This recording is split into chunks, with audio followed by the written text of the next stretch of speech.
Bonjour et bienvenue sur cet épisode qui fait partie d'une série spéciale enregistrée en direct du No-Code Summit 2024. Le No-Code Summit, c'est le grand événement mondial dédié au no-code et low-code qui se tenait pour la 3e fois cette année à Station F, lieu incontournable des startups à Paris. Cela réunit des acteurs du secteur venus d'un peu partout pour échanger sur le potentiel des technologies no-code, mais plus largement sur des sujets comme l'IA, la cybersécurité, le tech for good et l'accessibilité numérique. Si c'est la première fois que vous écoutez ce podcast, je suis ravi de vous accueillir. Je m'appelle Guillaume Comagnac et je suis directeur associé chez Tracteur, une équipe passionnée d'innovation qui accompagne les entrepreneurs dans le développement de produits et services numériques. Que ce soit pour créer des applications web, mobiles, des outils métiers ou automatiser des processus, nous mettons en œuvre des solutions, en code ou no-code, pour transformer les idées, des problématiques en solutions aussi performantes que faciles à prendre en main. Bref, vous vous en doutez, le No-Code Summit était donc l'endroit idéal pour moi pour retrouver cette belle communauté et découvrir les dernières tendances. Cette année encore, j'ai amené mon micro et mon enregistreur afin de vous partager des interviews exclusives enregistrées sur place de personnalités avec qui je souhaitais discuter et partager la conversation avec vous. Dans ce premier épisode, nous avons le plaisir de retrouver Shubham Sharma, une des figures incontournables du no-code en France. Entrepreneur, youtubeur et expert de l'automatisation, Shubham est connu pour démocratiser, vulgariser l'accès aux outils no-code qui transforment notre façon de créer et d'innover. Il partage avec nous son expérience au No-Code Summit, lui qui avait un rôle majeur en animateur de la scène principale. Il nous éclaire sur l'évolution impressionnante du no-code. D'ailleurs, il parle plutôt de programmation visuelle, vous allez voir, nous donne un aperçu des tendances et des échanges qu'il a pu animer. Par exemple, nous discutons des attentes des grands groupes, de la structuration du marché, de l'impact de l'IA et des pratiques qui permettent de maximiser la puissance du no-code, tout en gardant en tête l'importance de l'architecture et de la stratégie produit. Un épisode riche en conseils, Shubham a cette facilité à nous partager sa vision et c'est super agréable d'avoir pu lui tendre le micro. Bonne écoute! J'ai retrouvé Shubham. Shubham, merci de prendre du temps. Est-ce que déjà en 2 mots, tu peux te présenter, même si tu fais partie des visages et des voix du no-code en France. Rappelle-nous qui tu es, qu'est-ce que tu fais? Merci beaucoup pour l'invitation. Écoute, je m'appelle Shubham Sharma, j'ai une chaîne YouTube sur l'automatisation de no-code, l'IA, pour aider n'importe quelle personne qui aujourd'hui travaille avec un ordinateur, pour travailler avec de meilleurs outils, pour créer et innover avec de meilleurs outils. Et aujourd'hui, on est au No-Code Summit pour justement rencontrer tous les acteurs, toutes les parties prenantes de tout ça. Donc c'est un moment génial. Yes, t'étais un des hosts principaux là de la Master Stage ce matin où il y a eu plusieurs sujets assez intéressants. Déjà en premier lieu, vous avez ouvert aussi avec cette idée que on le voit avec ici aujourd'hui à Station F, le no-code maintenant il a pris une ampleur telle que, je sais pas combien il y a de personnes ici, mais au moins 3000 personnes peut-être, ça prouve aussi que c'est même plus devenu un petit truc de geek et dans sa niche, ça a vraiment un impact sur les entreprises, les organisations et les personnes.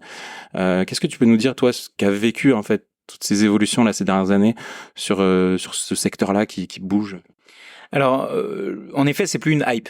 On n'est plus dans l'objet brillant, on n'est plus sur ah tiens j'ai réussi à créer ce petit truc en glissant déposant de trois éléments. On est sur quelque chose déjà qui dure depuis un petit moment, qui a su faire ses preuves avec des boîtes qui l'utilisent, qui a su passer des audits de sécurité, de compliance, et donc ce qui fait qu'aujourd'hui c'est à la fois un outil dans lequel le no-code et tous les éditeurs qui sont là sont des outils sur lesquels on va aller quand on veut créer quelque chose, mais aussi quand on veut créer des choses qui vont aller au-delà de juste l'exemple, parce que on sait que c'est là pour durer. Maintenant, c'est pas quelque chose qui est nouveau, hein, le no-code. C'est juste le nom qui est nouveau. La réalité, c'est qu'à l'époque, quand j'ai commencé à coder en HTML, j'avais un truc qui s'appelait Dreamweaver qui existait et on avait 2 fenêtres, une de code et une de visuel. Et donc, ce concept de visual programming, et donc c'est le mot qui est sorti souvent, c'est de la programmation visuelle en réalité, le no-code. Et cette programmation visuelle aujourd'hui, c'est vrai qu'elle est arrivée à un moment où on a beaucoup d'éditeurs, donc des outils, on a beaucoup d'acteurs, des formateurs, des gens qui vont être des gens qui vont implémenter, on a des grosses boîtes qui utilisent ces outils de visual programming pour plusieurs raisons. Une première, c'est la facilité et la rapidité d'implémentation, c'est-à-dire que là où avant on devait ouvrir un projet qui dure plusieurs mois et qu'on ait quelque chose pour pouvoir valider le fait qu'on a le faire, là c'est fait en une demi-journée. Et ça fait gagner beaucoup de temps, beaucoup d'argent, et surtout ça permet aux gens qui jusque-là n'avaient pas l'idée de le faire, eh bien le fait de venir à des conférences comme ça ou de comprendre qu'il y a des choses comme le no-code, bah, ça leur ouvre un petit peu les chakras sur qu'est-ce qui est possible de faire, et donc ça unlock un petit peu la créativité. Trop bien. Tu as commencé à le dire dans ta réponse, c'est que maintenant, c'est plus utilisé par des happy few. C'est vraiment, t'as les directeurs inno, même des boîtes, etc., qui s'y intéressent. C'est implémenté dans des grands groupes. C'était le thème d'une des tables rondes de ce matin. Qu'est-ce qui s'est dit dans cette table ronde? Comment ces entreprises sont venues à s'intéresser au no-code? C'est quoi les apprentissages? C'est quoi les bonnes pratiques qu'ils ont mis en œuvre? Est-ce que tu peux nous raconter et nous synthétiser un petit peu ça pour nous? Ouais, alors la chance qu'on a, c'est que il y a eu un panel sur lequel il y avait les principaux éditeurs. Il y avait Xano, il y avait Bubble, il y avait Make, il y avait Softer. Et de l'autre côté, sur un autre panel, j'avais eu la chance d'avoir le directeur général du LCL, le CTO de Belfort, le CTO de Docapost, qui sont des entreprises qui implémentent des solutions de programmation visuelle. Et donc, j'ai pu avoir les deux sons de cloche. Le premier son de cloche niveau éditeur, c'est quelles sont les demandes. Les demandes qu'on fait aux éditeurs, c'est est-ce que d'un point de vue sécurité, d'un point de vue confidentialité, est-ce que d'un point de vue compliance, est-ce que vous êtes au point ou pas. Ça, c'est les premières remarques qu'on va faire. Et de l'autre côté, du côté plutôt entreprise, ce qu'on va regarder, c'est on est évidemment dans le est-ce que s'il va y avoir un ROI, etc., mais plus de manière plus pragmatique, on est plus dans la vitesse. Le fait que ça va nous permettre d'aller développer plus vite, d'être plus agile, de commencer à faire des choses beaucoup plus rapidement en général, ça va nous donner plus de compétitivité. Et aujourd'hui, des boîtes qui ont beaucoup d'inertie, comme donc les grosses boîtes en question, eh bien le no-code est une manière pour ces boîtes-là d'aller un petit peu plus vite. Alors on n'est pas dans la startup qui a développé un MVP en une demi-journée, mais on divise quand même pas mal le temps de développement de quoi que ce soit dans ces genres de groupes. Ouais. Hyper intéressant. Et du coup, pour refaire un focus quand même côté éditeur, ça bouge aussi beaucoup. On sent aussi que ça y est, ça travaille aussi bien ensemble. Il y a vraiment un écosystème qui apparaît où tu as des outils plus no-code back-end, des outils no-code plus front, etc. D'autres outils qui sont plus dédiés aux ops ou aux automatisations. On a l'impression vraiment maintenant qu'il y a une sorte de parcours ou de stack de programmation visuelle. D'ailleurs, j'aime beaucoup le fait que tu te dises ce mot-là, qui est peut-être un mot mal choisi, no-code, bref. Pareil, c'est quoi un petit peu les tendances là de ces grandes locomotives là du secteur? Qu'est-ce qu'ils vous ont dit ce matin? À quoi on peut s'attendre aussi sur le futur de ces outils-là? Alors, en effet, il y a des catégories d'outils qui apparaissent, comme il y a des outils qui avant étaient des pure players, donc c'est-à-dire qui étaient bons uniquement dans une chose, qui là vont commencer à faire plutôt du all-in-one. Donc on voit des Airtable qui à la base font de la base de données, qui vont faire du formulaire, qui vont faire de l'automatisation, qui vont faire de l'interface pour devenir un all-in-one. Maintenant, la réalité, c'est que aujourd'hui, le no-code ou cette programmation visuelle nous permet d'avoir le choix de se dire tiens, il y a un outil pour tout, mais il y a aussi des outils qui font tout. Donc maintenant, c'est vrai que ce marché se structure beaucoup plus d'un point de vue technologique. Il permet à la fois à des gens qui sont plutôt débutants de débuter avec du all-in-one, et plus on commence à savoir ce qu'on veut, plus on commence à être plus picky un peu, donc plus spécifique sur ce qu'on souhaite. Aujourd'hui, d'un point de vue éditeur, il y a ce qu'il faut. Je pense que on va à une vitesse de développement, une vitesse d'innovation qui est inouïe, tout simplement parce qu'il y a de l'adoption de l'autre côté. C'est-à-dire qu'on a de plus en plus de gens qui vont utiliser, qui vont faire des feedbacks, ce qui fait que ça va donner beaucoup de grain à moudre aux éditeurs. Très honnêtement, je trouve qu'on est à un moment unique où on a des éditeurs qui ont des fonds, qui innovent et qui vont vite pour des usages qui eux aussi évoluent. Et c'est tout simplement unique. Je pense que c'est rare dans l'histoire où on a eu ces moments-là. Top. Je demande aussi un petit peu à tout le monde la stack no-code un petit peu qu'ils utilisent au quotidien. Toi, je sais que t'es très vu et perçu comme quelqu'un qui utilise énormément Notion. Est-ce que tu aurais envie de nous partager ta stack, même si je sais qu'il y a eu aussi une vidéo très récente sur YouTube qui a été publiée là-dessus sur tes outils que tu n'as pas supprimé.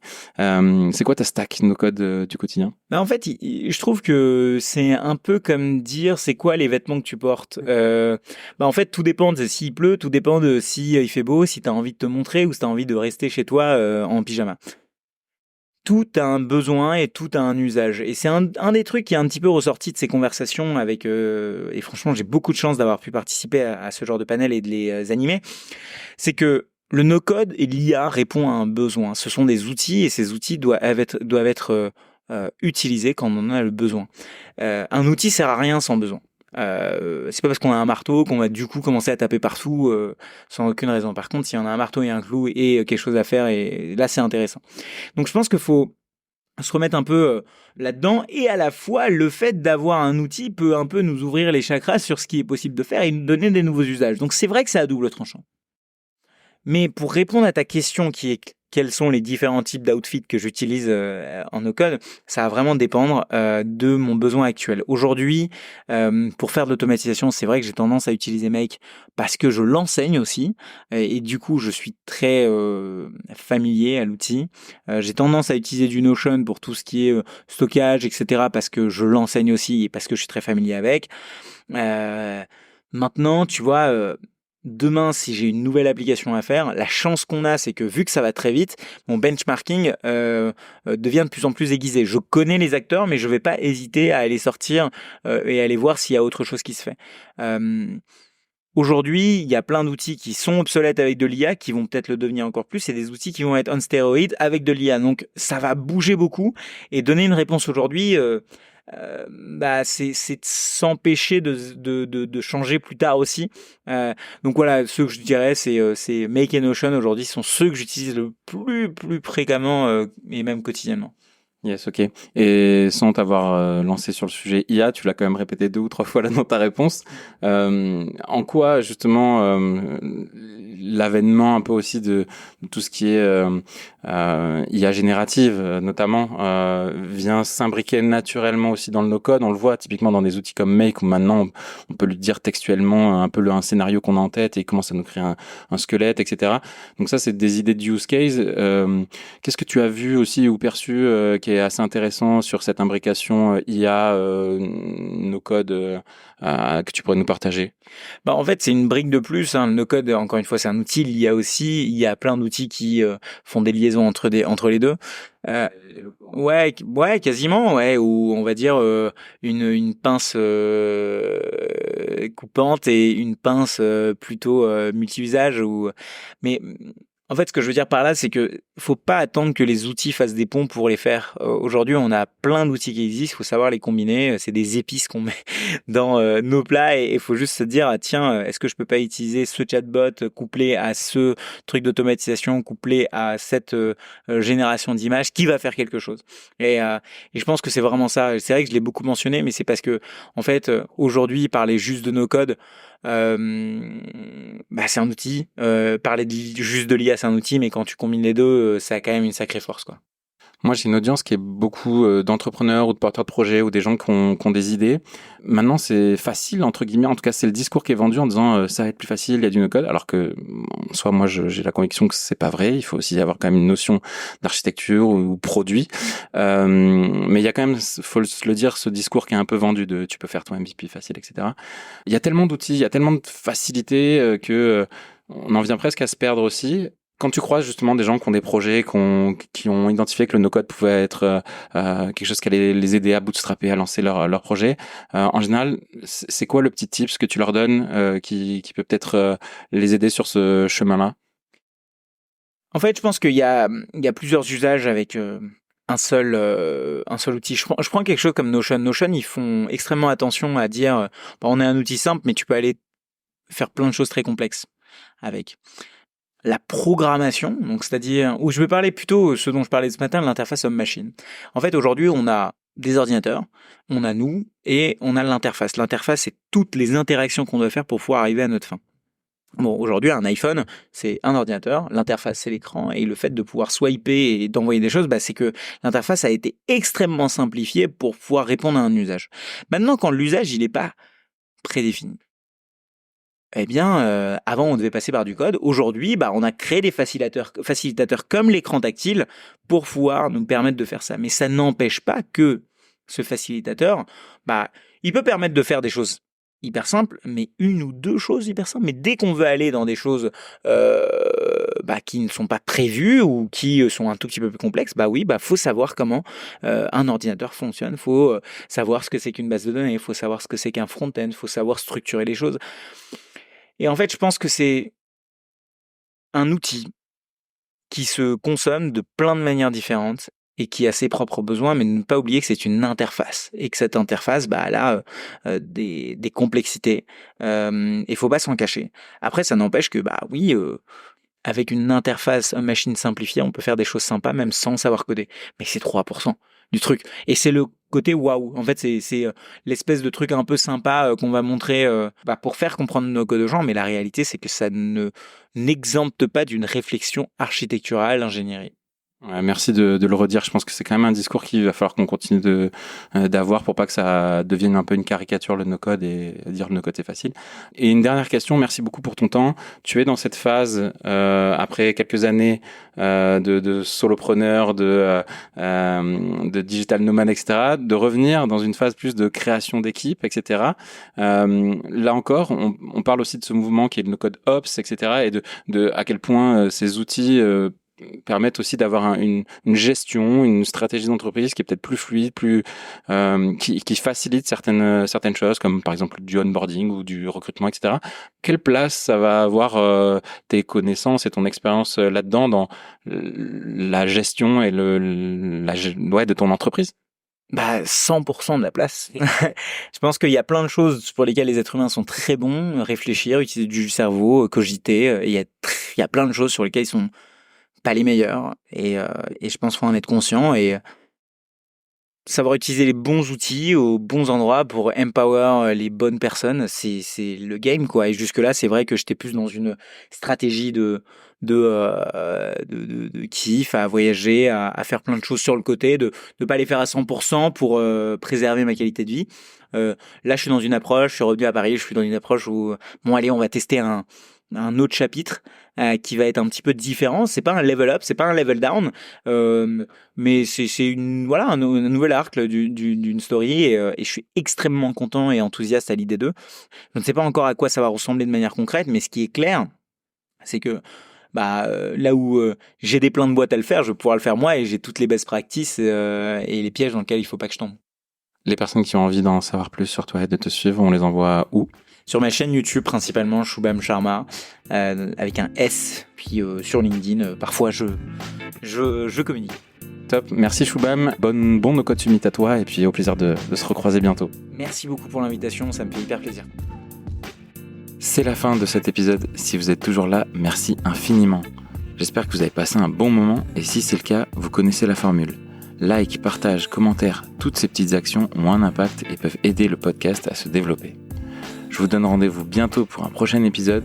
Pour être sûr de ne pas le louper, le plus simple, c'est de vous abonner avec votre application de podcast préférée. D'ici là, portez-vous bien et à très bientôt.